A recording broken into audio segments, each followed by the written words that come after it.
नमस्कार। राजनीतिक कहानियां बनती कैसे हैं? क्या ये बस हो जाती हैं या फिर इन्हें सटीकता से बनाया जाता है?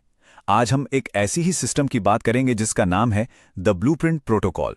ये एक बहुत ही सख्त ढांचा है जो पॉलिटिकल इकोनॉमी पर बनी डॉक्यूमेंट्रीज को एक सोची समझी और असरदार कहानी में बदल देता है।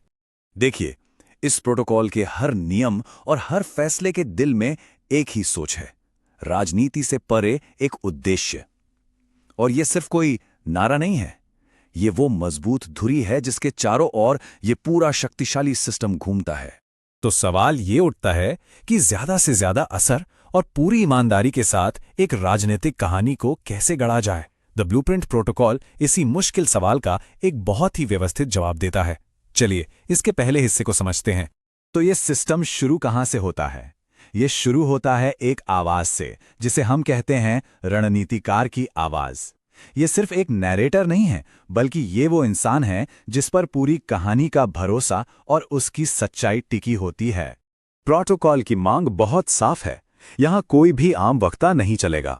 इसे एक खास व्यक्तित्व की जरूरत है, एक अनुभवी भारतीय राजनीतिक रणनीतिकार, एक चुनाव विश्लेषक और एक राजनीतिक अर्थशास्त्री। ये आवाज सिर्फ कहानी नहीं बताती, ये अपनी विशेषज्ञता से उसे अधिकार देती है। और इस आवाज की कुछ खासियतें हैं।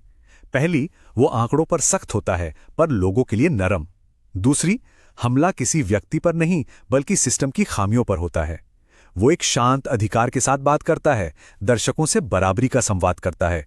और सबसे जरूरी बात, उसका विश्लेषण हमेशा जनहित में होता है, किसी पार्टी के पक्ष में नहीं। इस प्रोटोकॉल की बुनियाद इंडिया वैल्यूज एंकर्स पर टिकी है।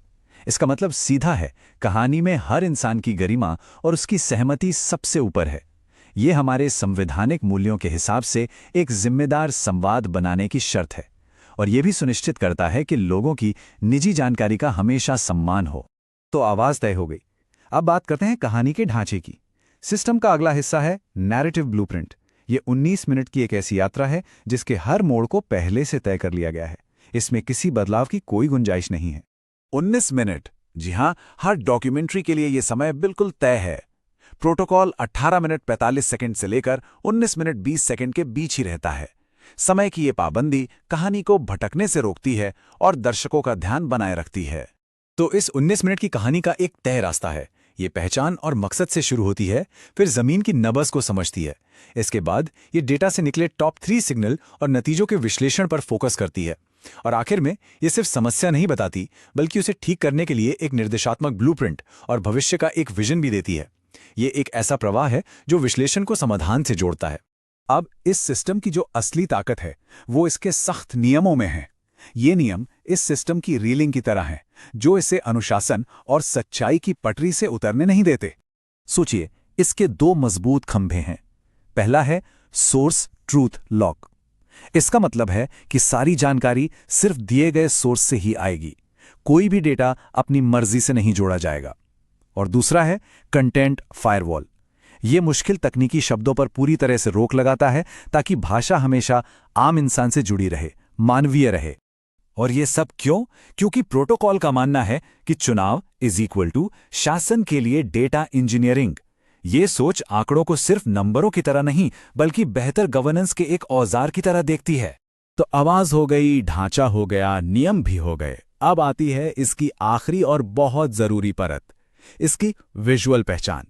ये एक ऐसा सिग्नेचर ब्रांड बनाता है जिससे कोई समझौता नहीं किया जा सकता, ताकि हर काम तुरंत पहचाना जा सके। नियम बिल्कुल साफ और सख्त हैं। हर सीन में, हर एक पल, स्क्रीन पर 4 कोनों में ओवरले दिखने ही चाहिए। इसमें कोई अपवाद नहीं है। यही वो विजुअल फ्रेम है जो ब्रांड की पहचान को मजबूत करता है। और हर कोने में क्या होगा ये भी तय है। ऊपर बाईं ओर वक्ता का नाम, दाईं ओर उसकी विशेषज्ञता का क्षेत्र, नीचे बाईं ओर ब्रांड का नाम और दाईं ओर प्रोटोकॉल का मूल मंत्र। ये 4 कोने मिलकर ब्रांड की पूरी कहानी एक ही फ्रेम में कह देते हैं। अब हम आते हैं इस प्रोटोकॉल के सबसे बड़े मकसद पर। ये सारे नियम, ये सारी संरचना क्यों है? इसका परम उद्देश्य क्या है? ये हमें एक सीधी सी बात याद दिलाता है, किसी भी विश्लेषण में लोगों की निजी जानकारी और सहमति का सम्मान करना सबसे जरूरी है, जैसा कि भारत का डेटा संरक्षण कानून भी कहता है। यही भरोसा बनाने की पहली सीढ़ी है। और आखिर में ये सारे नियम और ये सारा अनुशासन एक ही मंजिल पर आकर मिलते हैं, एक स्पष्ट कॉल टू एक्शन। यह इस सिस्टम के उद्देश्य की अंतिम अभिव्यक्ति है। यदि आप एक जन केंद्रित नेता बनना चाहते हैं और अपने निर्वाचन क्षेत्र का उत्थान करना चाहते हैं, तो blueprintstrategies.ai से mgr@blueprintstrategies.ai पर संपर्क करें या 08042041602 पर कॉल करें। राजनीति से परे एक उद्देश्य। तो आखिर में सवाल यही बचता है, एक ऐसे सिस्टम की असली ताकत क्या है जो कुछ भी संयोग पर नहीं छोड़ता? शायद इसकी ताकत इसी बात में है कि यह रचनात्मकता को अनुशासन के साथ जोड़ता है और इसका लक्ष्य सिर्फ जानकारी देना नहीं बल्कि बदलाव को प्रेरित करना है।